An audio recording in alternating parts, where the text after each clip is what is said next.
So I played XDefiant during the recent stress test over the weekend, and I feel like this game doesn't have a lot going for it. Everything feels sterilized, as if they had a laundry list of things that they wanted to put in the game, went through, added all the stuff, and this is what we got. It's a very by the numbers sort of multiplayer 6v6 game. It's going to be free to play, and it just feels so phoned in.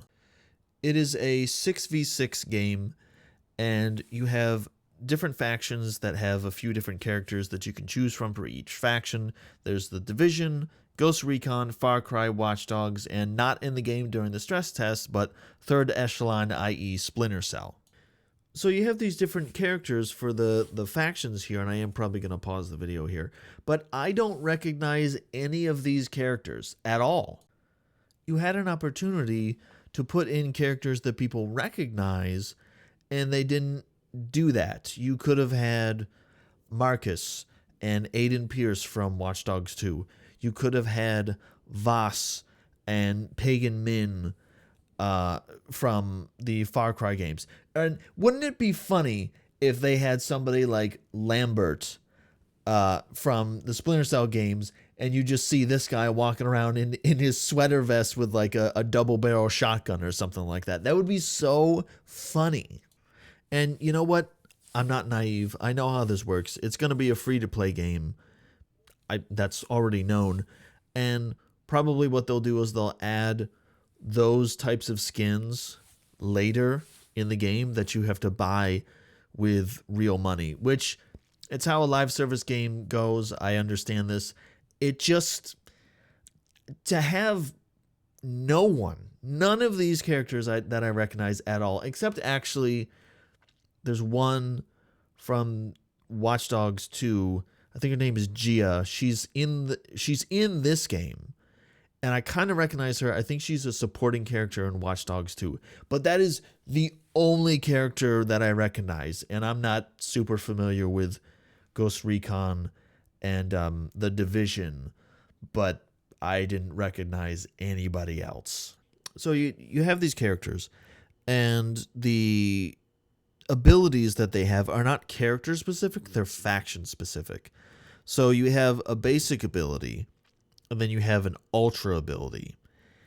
And I don't really love this. I feel like they should have skipped the abilities and leaned into something else, some other mechanic or like game modes in the game or something, because I'm just not loving the powers. I don't feel like the abilities fit with what I wanted the game to be. It's fine. I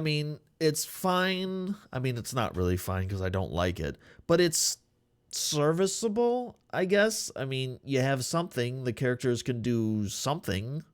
I would have wanted them to lean into the modes, but they don't really have any interesting modes, save for one. The modes they have are Domination, which is pretty self-explanatory, Occupy, which in Call of Duty speak is Hardpoint, Hotshot, which is the one I'll come back to because that's the one I find kind of interesting.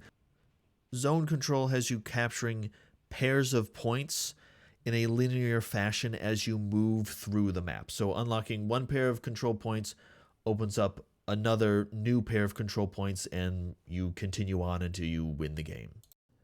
Escort mode, which is payload, push the cart, whatever you want to call it. Forward, glorious cart!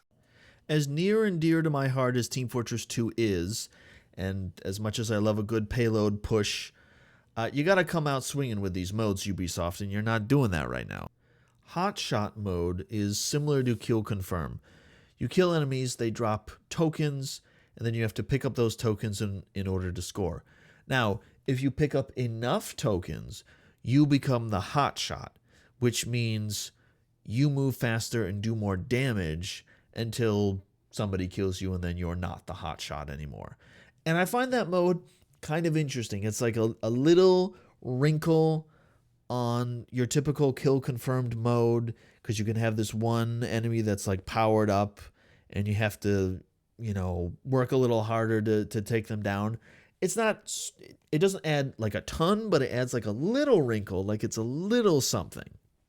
XDefiant doesn't have to be like Call of Duty with the kill streaks or anything like that. Although I wouldn't be completely opposed to that. But what's the difference with this one? Why would I play this over some other multiplayer game? XDefiant is the worst type of game that a game can be, in my opinion. It is boring, by the numbers, has no interesting ideas. I will look at this game further when it becomes publicly available, so subscribe if you want to see that. And I am not feeling optimistic right now, but we'll see how this goes.